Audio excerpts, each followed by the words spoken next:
Herkese merhabalar, ben Huri. Huri Metek Mutfak'ta mutfağıma hoş geldiniz. Bir çay bardağı buğday ile harika bir çorba tarifi hazırlayalım. Evet, buğdayımızı süzgeçe alarak yıkayalım. Uygun bir tencere alalım ve tencerenin yarısına kadar soğuk su ilavesi yaparak haşlamaya bırakalım. Evet, buğdayımız haşlanırken yarım kilo taze fasulyeyi temizliyorum. Temizledim, yıkadım ve ince ince doğruyorum.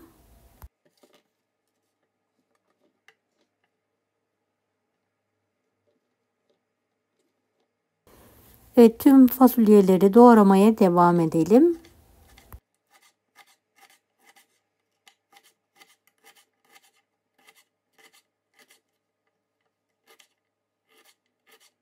Beni hangi ülkeden veya şehirden izliyorsunuz merak ediyorum. Yoruma yazarsanız sevinirim.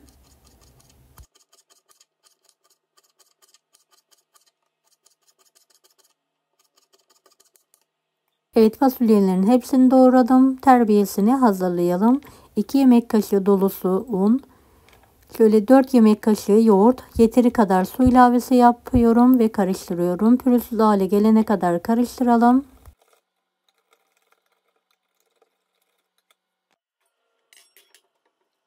Buğdayımız haşlandıktan sonra taze fasulyeyi ekleyelim ve birlikte yumuşayana kadar pişirmeye devam edelim.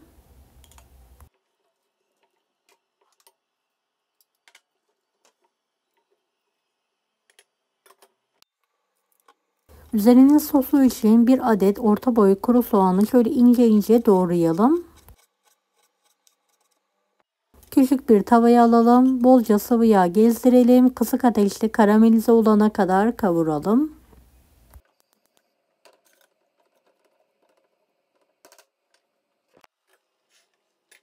Evet, kontrol ediyorum. Fasulyelerim yumuşamış. Suyundan terbiyeye ekliyorum.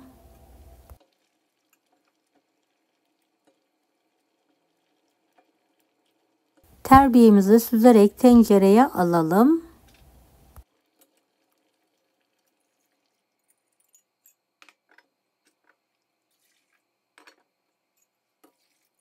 Gerekirse bu aşamada biraz daha su ilavesi yapabilirsiniz. Damak tadınıza göre ayarlayın.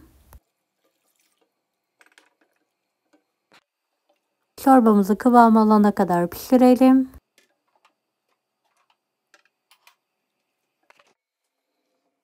Kaynayan çorbaya 1,5 tatlı kaşığı tuz ilave ediyorum. Soğanımı da kavurmaya devam ediyorum.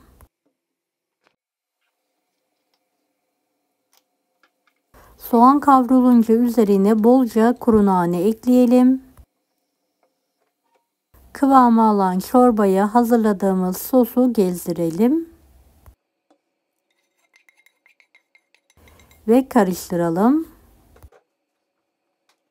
İsterseniz daha sonra biraz daha nane ekleyebilirsiniz. Evet, buğdaylı taze fasulyeli çorbamız yemeğe hazır. Deneyecek olan herkese şimdiden kolaylıklar dilerim. Kanalıma ücretsiz abone olmayı unutmayın. Allah'a emanet olun. Hoşça kalın. Daha farklı tarifler için bunları da izlemeyi unutmayınız. Kolay gelsin herkese.